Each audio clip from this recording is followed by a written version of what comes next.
Good morning. അങ്ങനെ ദാ കൃത്യസമയത്ത് ഞങ്ങൾ ഇവിടെ എത്തിച്ചേർന്നിരിക്കുകയാണ്. ഞാൻ RJ മത്തായി, എന്നോടൊപ്പം ഇരിക്കുന്നത് RJ ഡാന്യൂബാണ്. യെസ്. ഓക്കെ, നമ്മൾ സാധാരണ ഇൻസ്റ്റഗ്രാം റീൽസിലൊക്കെ ഇങ്ങനെ സ്ട്രേഞ്ചേഴ്സിൻ്റെ അടുത്ത് ഭയങ്കര കൈൻഡായിട്ട് സംസാരിച്ച് അല്ലെങ്കിൽ ഭയങ്കര കൈൻഡായിട്ട് പെരുമാറി അതിങ്ങനെ കുറേ വീഡിയോസൊക്കെ റീച്ച് ആയിട്ട് നമ്മൾ കണ്ടിട്ടുണ്ട്.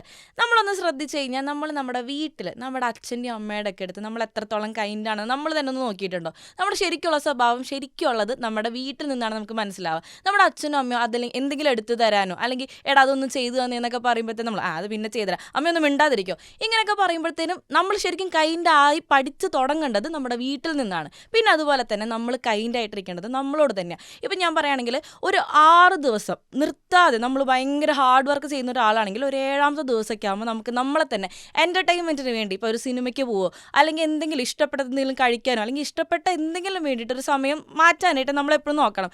അല്ലെങ്കിൽ ചിലരൊക്കെ പറയുന്നത് ഞാൻ ശ്രദ്ധിച്ചിട്ടുണ്ട്, ഇപ്പോൾ ഒരു ടൂറൊക്കെ പോകുന്ന എന്തിനാ, എന്തോരം കാശ് ചിലവാണ്, ആ കാശൊക്കെ നമുക്ക് വേറെ എന്തൊക്കെ മേടിക്കാം. പക്ഷെ അങ്ങനെയല്ല, നമ്മൾ ഇത്രത്തോളം ഇങ്ങനെ ഒരു കഠിനമായിട്ടുള്ള അല്ലെങ്കിൽ എന്തെങ്കിലും ഒരു ഹാർഡ് ജോലിക്കൂടെ നമ്മളെ തന്നെ കടത്തി വിടുമ്പോൾ കുറച്ച് സമയം നമുക്ക് വേണ്ടി മാറ്റിവെക്കണം. നമ്മളെപ്പോഴും നമ്മളോട് തന്നെ കൈൻഡായിട്ടിരിക്കണം. അപ്പോൾ തീർച്ചയായിട്ടും ഈ വേൾഡ് കൈൻഡ്നസ് ഡേ ആണിന്ന്. അതായത് നവംബർ 13 ഇന്നത്തെ ദിവസം അങ്ങനെയാണ് ആഘോഷിക്കുന്നത്. ഓരോ ദിവസത്തിനും ഓരോ പ്രത്യേകത ഉണ്ടെങ്കിൽ പോലും ഇപ്പോൾ ഡാനൂബ് ഇത്രയും കാര്യങ്ങൾ പറഞ്ഞപ്പം നമ്മൾ സ്വയം നമ്മളോടൊന്ന് ചോദിക്കണം, നമ്മുടെ ശരീരത്തിനോടും മനസ്സിനോടും നമ്മളൊരു കരുണ കാണിക്കുന്നുണ്ടോ എന്ന്. ഇങ്ങനെ ത്രൂ ഔട്ട് വർക്ക് ചെയ്തുകൊണ്ടിരിക്കുക, ഒരു റെസ്റ്റും ഇല്ലാതിരിക്കുമ്പോഴത്തേക്ക് നമ്മുടെ തലച്ചോറിരുന്ന് പറയും, എന്തരടേ എന്നോടെങ്കിലും അല്പം കരുണ കാണിക്കണേ എന്ന് പറയും.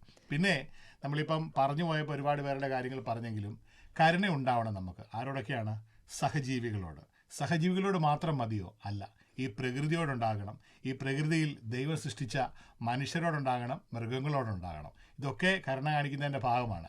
അപ്പോൾ കരുണയെപ്പറ്റി ഒരുപാട് കരുണ പറയുന്നില്ല. കാര്യം ചിലരെങ്കിലും ഞങ്ങളെ ഇത് കാണുമ്പോൾ പറയും, ഞങ്ങളോടെങ്കിലും കുറച്ച് കരുണ കാണിക്കുമോ എന്ന്. മോർണിംഗ് ഡ്രൈവാണ്, കൂടെയുണ്ട് മത്തായിയും